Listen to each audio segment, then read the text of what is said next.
Hey everyone, happy Saturday. Chris Halverson here, broadcasting from Minnesota, where we're having a really great summer week. And joining me today is Nanette Peratt, and we're going to talk to you about a few of the productivity.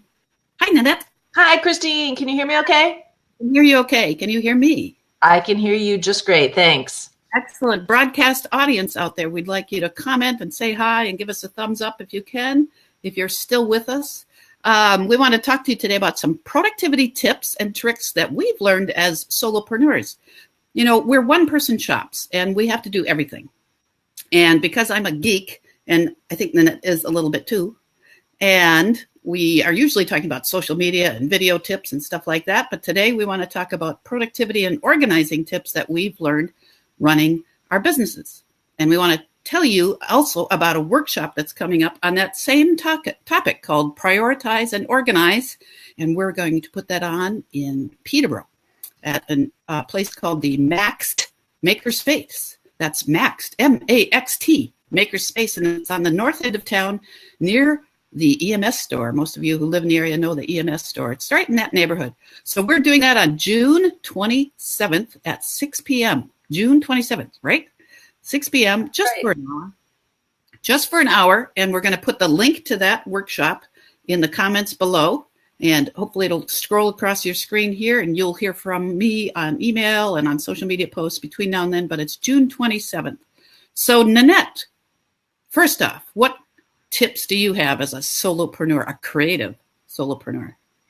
I will say the number one thing is to follow the steps that you lay out for yourself when you do all this planning. Everybody plans,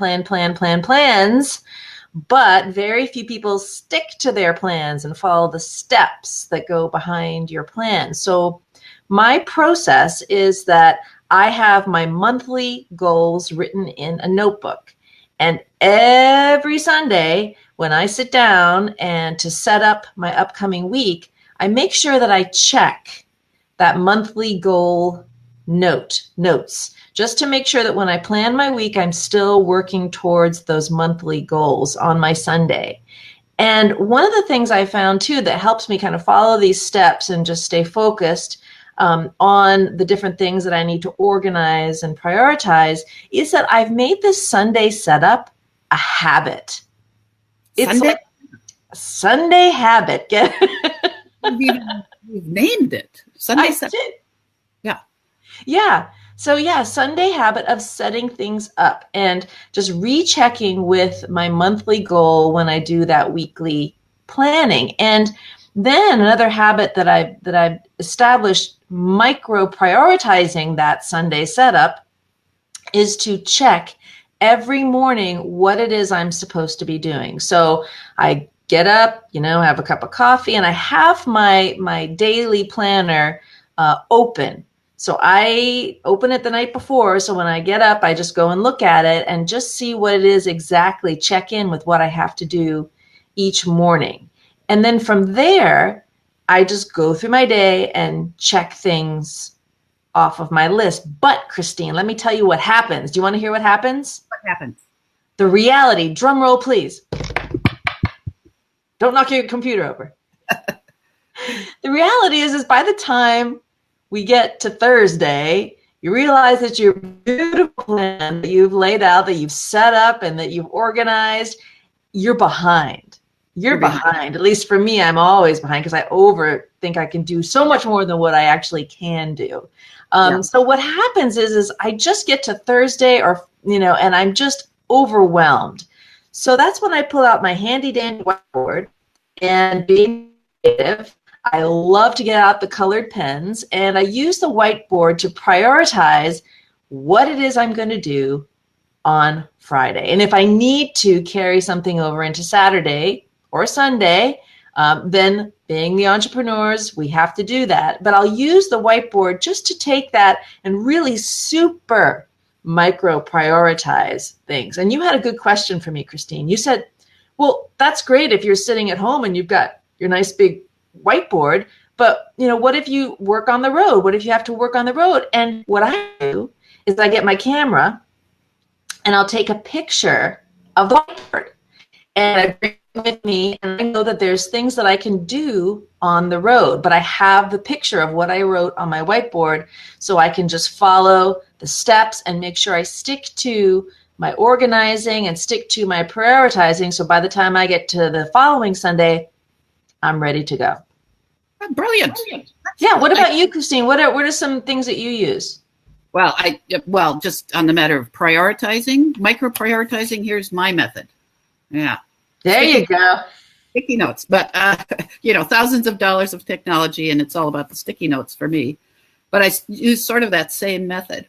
But because I'm a geek, I have discovered a bunch of geeky little tools over the years that I love to share with people. And when I tell them about it, they usually go, "What? Where's this been all my life?"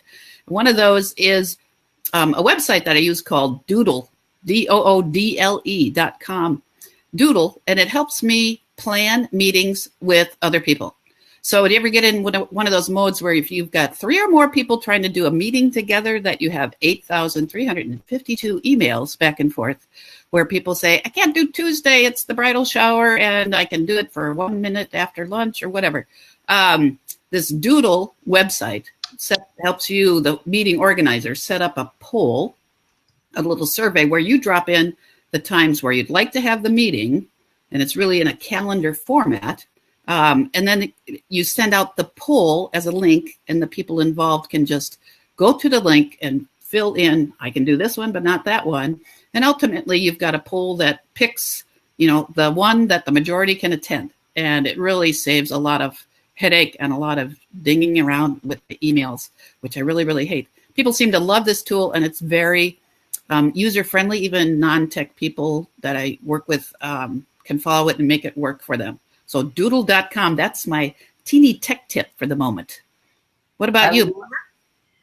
I love it. I don't like using tech things for my planning and organizing. And I think that comes from being a creative, where I like to have the feeling of the paper and the pen. And I'm the notebook queen. I literally have, I would say, to set up that Sunday setup that I do and monthly goal setting, I have, let me think in my head, 1, 2, 3, if not 4 notebooks of different sizes. And I'll share that with the group when they come to our productivity and organizing workshop on June 27th at 6 p.m. I'll share that with everybody. And I know I'm not the only one that does that. I've seen I'm not alone. No. That other people use that, that several notebooks. So I kind of love the notebook thing, and I love to go to Target or whatever and pick out fun notebooks and fun pens. So I'm not a geek in that way in terms of like apps and stuff. Yeah. Oh, no, I get it. I do, well, as I've already established, sticky notes, but yeah, like your whiteboard for me becomes a clean legal pad on about a Thursday when the week has fallen apart. I pull out the clean legal pad and make 2 columns and go work, life, still got to do this, still got to do that. And then I love the act of crossing out with a pen, right? It's so true. You just feel so complete. It's so complete. And that I think comes from being a writer by trade, that I write with paper and pen, despite all the technology. All right. So the other techie tip I have, a little techie thing. If any of you have ever gotten an email from me, you've seen this. My email signature is complete with a link to my Facebook page, and I think my LinkedIn profile as well. And it's got my address in it and little icons. It's really kind of sexy, I think. And that was created for me for free using a website called Wise Stamp. Wise, like smart, stamp. Wisestamp.com. It's free, and you can pay to have it even more sexier, a premium version. But take a look at my email next time you get one from me. And at the bottom, it gives my name, my address. It formats it with a little Facebook icon and a LinkedIn icon. It's pretty cool. Wise Stamp. So these kinds of tips we will demonstrate live in person at the workshop coming up on June 27th. I've just put the link to that workshop where you can read more about it and register right now. And we'll get towards planning that for you. And over to you, Nanette. I think you've got one more thing to share with us. Well, what I was going to say too is when you're, and we'll talk about this too, is when you are, this is my last point, when you're doing all this organizing and prioritizing and everything, if you don't cross everything off of your list, don't judge. Don't judge. And don't freak out, because you can always reframe, restart. And chances are, when you use the method that we're going to show people on the 27th, not even chances are, you will get so much more done than what you would if you didn't use these tools we're going to give you.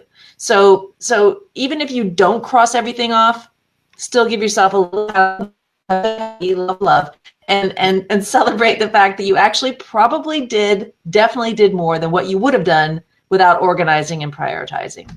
Well, I think you're so right. And when I do those mini prioritizings, it just keeps me on track. It keeps me from being distracted and going, squirrel, there's another thing I should be doing.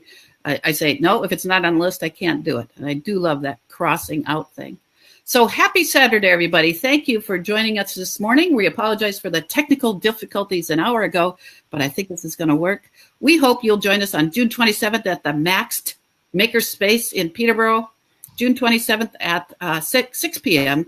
And we hope that you'll bring your tips and tricks as well, because we're going to be working together and helping each other as solopreneurs, helping us shine and do our job well and efficiently so that we can goof off when we need to. That's right, because it is summer. This summer. It's a good way to start the summer. June 27th. Thanks, everybody. We'll see you again online. Bye now. Bye.